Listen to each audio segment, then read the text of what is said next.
que é o Scrum afinal? Scrum é um framework simples para gerenciar projetos complexos. Ficou complexo isso, né? Ok, deixa eu te explicar melhor então. Como eu posso saber se meu projeto é complexo o bastante para usar Scrum? Esse gráfico mostra uma relação entre o conhecimento dos requisitos e das tecnologias envolvidas no projeto. Quanto mais conhecemos os requisitos e a tecnologia usada, mais previsíveis são as atividades necessárias para realizar o projeto. Então, quando temos domínio da tecnologia e temos um bom conhecimento dos requisitos, podemos usar metodologias com processos bem definidos, como, por exemplo, as metodologias em cascata, onde uma fase é iniciada após a outra. Agora, conforme a gente conhece menos os requisitos, ou conforme a tecnologia vai sendo mais complexa, o que dificulta o domínio da mesma, temos um cenário caótico. E é neste cenário caótico que o Scrum é melhor aplicado. Agora, se você não conhece os requisitos, tampouco a tecnologia, temos uma total anarquia, e aqui é impossível realizar projeto. O Scrum possui 3 pilares fundamentais. Primeiro, a transparência. A transparência no Scrum é muito evidente. Todos têm conhecimento dos requisitos, dos processos e do andamento dos projetos. O segundo pilar é a inspeção. O tempo todo é inspecionado o que está sendo feito no projeto, seja nas reuniões diárias ou no Sprint Review. E por fim, a adaptação. Você vê a adaptação no Scrum de 2 formas. Primeiro, o produto que está sendo construído no projeto sofre adaptação constante conforme as mudanças vão acontecendo. Segundo, desde que preservados os valores e práticas, você pode adaptar o processo do Scrum para a realidade da sua empresa. Além dos 3 pilares, temos as práticas fundamentais para a adoção do Scrum. Primeiro, os 3 papéis básicos: Product Owner, Scrum Master e Dev Team. Se não tiver esses 3 papéis, não tem Scrum. Depois, os eventos básicos: planejamento do sprint, a execução do sprint, as reuniões diárias, a revisão do sprint e a retrospectiva.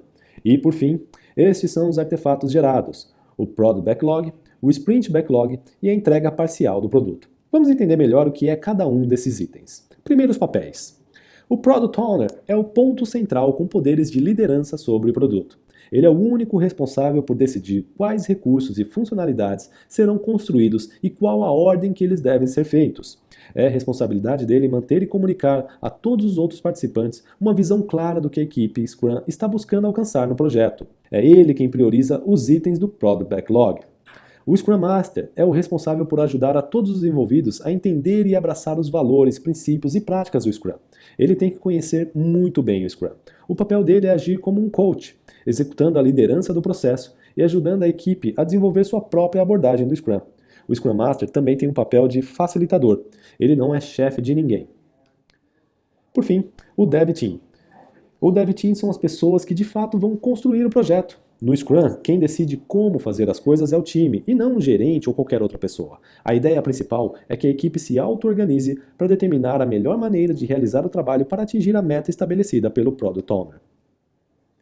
E como funciona a dinâmica do Scrum? Tudo deve começar com a visão do produto.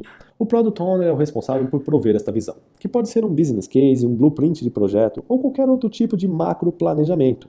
O importante é que descreva o que ele quer e onde quer chegar. Em seguida, deve-se desmembrar esta visão em todas as funcionalidades que são necessárias. Esta lista de funcionalidades é chamada de Product Backlog. O Scrum Master, atuando como coach, auxilia o Product Owner nessa tarefa. Estas funcionalidades são ordenadas por prioridade. Entenda aqui prioridade como aquilo que agrega mais valor ao negócio. Essa priorização é responsabilidade do Product Owner. Para fazer isso, novamente não tem um template, um modelo ou qualquer definição específica de como fazer. Algumas pessoas fazem isso no Excel, outras usam sistemas específicos. Em resumo, faça do jeito que for melhor para você. O importante é ter, de alguma forma, uma lista de requisitos priorizada. O projeto é planejado em sprints, que são períodos de tempo onde alguns itens selecionados do Product Backlog serão construídos e entregues. Para planejar os sprints, devemos obedecer uma outra regra básica do Scrum, que são os eventos de duração fixa, também chamados de time boxing. O que isso quer dizer? Que o ideal é que todos os sprints tenham uma duração fixa e que tenham a mesma duração. Normalmente, os sprints têm duração entre 2 e 4 semanas.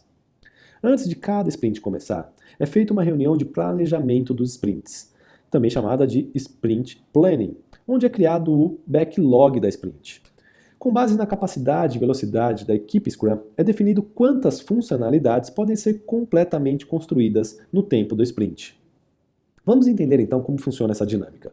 Primeiro, o backlog priorizado é selecionado as funcionalidades que serão feitas durante o sprint. Depois do término do sprint, é esperado que um incremento do produto seja entregue. Se for um sistema, uma parte funcionando do sistema deve ser entregue neste momento. É importante notar que os próximos itens a serem desenvolvidos não foram escolhidos de forma aleatória, e sim seguindo a ordem de importância definida pelo Product Owner. Conforme os incrementos de produto vão sendo entregues, o Product Owner pode verificar necessidades de mudanças. Essas mudanças devem ser inseridas também no backlog em sua devida prioridade. Esse processo, então, será repetido até que todo o backlog seja construído e o produto final esteja pronto, contemplando todas as mudanças solicitadas.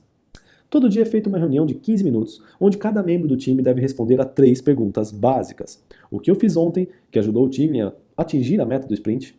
O que eu vou fazer hoje para ajudar o time a atingir a meta do sprint? E existe algum impedimento que não permita a mim ou ao time atingir a meta do sprint? Ao responder essas 3 questões, todos conseguem visualizar de uma maneira geral como está progredindo o trabalho do sprint. Uma ferramenta muito útil, que não faz parte do Scrum, mas é usada em 90% dos projetos, é o Burn Down Chart. Esse gráfico funciona assim. Ele relaciona os itens que você tem a fazer com o tempo que vai demorar para fazer tudo. Neste exemplo, vamos simular o burn down de um sprint com 17 histórias ou funcionalidades. O caminho ideal é que, no decorrer do tempo até o final do sprint, todas as histórias tenham sido entregues, restando 0 histórias a fazer.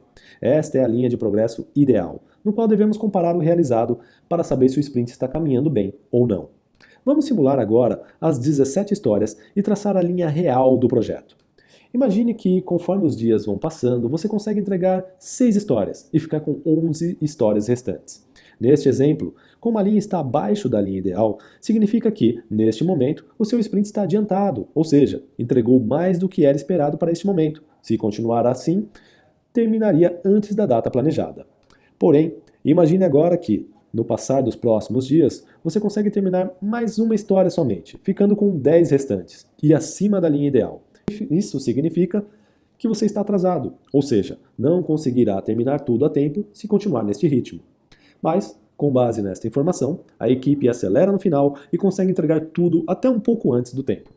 Outra ferramenta muito útil é o Kanban Board. Kanban também não faz parte do Scrum, mas o Scrum pode se beneficiar muito do quadro de Kanban para promover a gestão à vista e a transparência. A ideia é que se possa visualizar aqui o fluxo de trabalho que está sendo feito. Este quadro pode ser feito tanto usando softwares próprios para isso, como até mesmo uma lousa ou parede onde se possa colar os post-its que representam cada uma das funcionalidades do backlog. No final do sprint, existem 2 atividades adicionais que são fundamentais. Uma delas é chamada de Sprint Review. O objetivo desta atividade é validar e adaptar o produto que está sendo construído.